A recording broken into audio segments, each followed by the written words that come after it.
केंद्रीय वित्त आयोग के अध्यक्ष और सदस्य मन के सम्मान पर जगदलपुर में जिला प्रशासन डहर ले होइस सांस्कृतिक कार्यक्रम।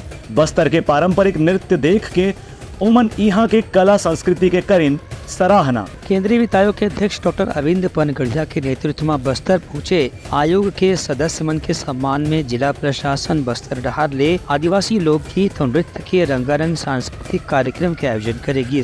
लोक कलाकार मन के शानदार प्रस्तुति देख के वित्त आयोग के अध्यक्ष डॉक्टर पनगढ़िया और आयोग के सदस्य अजय नारायण झा, एनी जॉर्ज मैथ्यू, मनोज पांडा, डॉक्टर सौम्य गांधी घोष मंत्रमुग्ध होके कलाकार मन की प्रशंसा करी।